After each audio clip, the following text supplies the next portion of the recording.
ہمارے ملک میں نت نئے انداز میں مسلمانوں کو ٹارگٹ کرنے کی کوشش کی جا رہی ہے۔ آپ حضرات اپنے آپ کو ہوش میں رکھیے، کئی ایسی تنظیمیں ہیں جو دہشت گردانہ حرکات میں ملوث ہے، ہمارے اپنے نوجوان ان کی طرف راغب ہو رہے ہیں۔ یاد رکھو میرے بھائی، آپ کے اوپر آپ کی ذمہ داریاں ہیں، آپ کی اپنی ماں ہے، آپ کے اپنے والد ہے، آپ کے بھائی بہن ہیں، اگر آپ شادی شدہ ہیں تو آپ کی بیوی ہے، آپ کے بچے ہیں۔ آپ اگر ان کو عقل حلال کھلاؤ گے تو یہ افضل مقبول جہاد سے بڑھ کر ثواب ہے۔ مقبول جہاد سے بڑھ کر ثواب اپنی آل و اولاد کو عقل حلال کھلانا ہے۔ مقبول جہاد سے بڑھ کر ثواب اپنے والدین کی خدمت کرنا ہے۔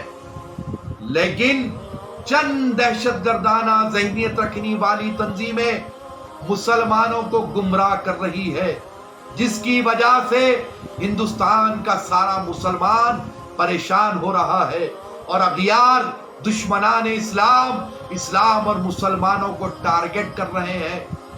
میں کسی تنظیم کو سنگلی کسی کو بھی میں ذمہ دار کھڑا نہیں کر رہا ہوں، لیکن جس طریقے سے ریڈز ہوئے، جس طریقے سے پولیس کی چھاپہ ماری ہوئی، جس طریقے سے NIA کی چھاپہ ماری ہوئی، وہ فیصلے تو کورٹ میں ہوں گے، لیکن جو گرفتاریاں ہو رہی ہے تو کچھ ہمارے نوجوان پکڑے جا رہے ہیں۔ وہ ایک PFI نام کی تنظیم ہے، اس کے اوپر بھی مسلسل چھاپے ماری کی گئی، کئی ان کے اوپر ایلیگیشنز لگائے گئے۔ تو میری خواہش ہے میرے بھائی، ایسے تنظیموں سے دور رہیے، ایسے تنظیموں کی چھاؤں میں بھی مت جائیے، ان سے 100 گز کی دوری مینٹین کیجئے۔ آپ کی اپنی ذمہ داریاں ہیں، آپ کے اپنے والدین کی آپ پر ذمہ داری ہے، آپ کے اپنے بیوی بچوں کی آپ پر ذمہ داری ہے۔ محنت کریے، کمائیے، ان کو خوشحال زندگی دیجئے۔ یہ جو بات ہو رہی ہے یہ جہاد وغیرہ کی، یہ قطعی طور پر بالکل سرے سے غلط ہے۔ یہ بات کو میری مانیے، یہ صرف اور صرف یہ لوگ اپنے بینک بیلنس کو محفوظ کرنے کے لیے، اپنی مضبوطی کے لیے معصوم مسلم نوجوانوں کو استعمال کرتے ہیں۔ میں کشمیری مسلمانوں سے بھی اس بات کی گزارش کروں گا، اگر آپ پر کچھ ظلم ہوا بھی ہے تو آپ لوگ اس کو نظر انداز کیجئے۔ آپ لوگ اپنے ملک سے وفا کرتے ہوئے، وہ جو سرحد پار کے لوگ ہمارے ملک میں امن اور شانتی بگاڑنے کی کوشش کر رہے ہیں، ان کو منہ توڑ جواب دیجئے اتحاد کے ساتھ۔ ان کا ساتھ مت دیجئے، وہ کبھی ہمارے نہیں ہو سکتے۔ ارے یہ ملک ہمارا ہے، اس ملک کی مٹی سے ہمیں محبت ہے، اس ملک میں اگا ہوا دانا ہم کھاتے ہیں۔ جس طریقے سے سرکار مدینہ صلی اللہ علیہ وسلم نے جب مدینہ طیبہ کو ہجرت فرمائی تو سرکار نے کیا دعا فرمائی؟ سرکار نے فرمایا کہ اے اللہ، جتنی نعمتیں تو مکے پر عطا فرماتا تھا اس سے کئی گنا زیادہ نعمتیں اب مدینے میں عطا فرما۔ تو کیا پتہ چلا کہ ہم جس جگہ پر رہتے ہیں وہاں پر رحمتیں نعمتوں کی دعا کرتے ہیں۔ سرکار مدینہ جس وقت مکہ شریف میں تھے اور اس کے بعد ہجرت فرمائی، جب مدینہ منورہ تشریف لائے تو آپ نے دعا فرمائی کہ جتنی نعمتیں رحمتیں تو نے مکے پہ نازل فرمائی اس سے کئی گنا زیادہ تو مدینے پہ نازل فرما۔ تو پتہ یہ چلا کہ ہم جس ملک میں رہتے ہیں اس ملک کی مٹی سے محبت کرنا اور اس ملک کی ترقی کے لیے ہم دعا کرنا پروردگار عالم کی بارگاہ میں۔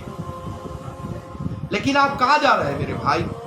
یہ جتنی بھی دہشت گرد تنظیمیں ہیں، جتنی بھی نوٹڈ آرگنائزیشنز ہیں، ان کے پیچھے خودارا مت جائیے، اپنی زندگیوں کو برباد مت کیجئے۔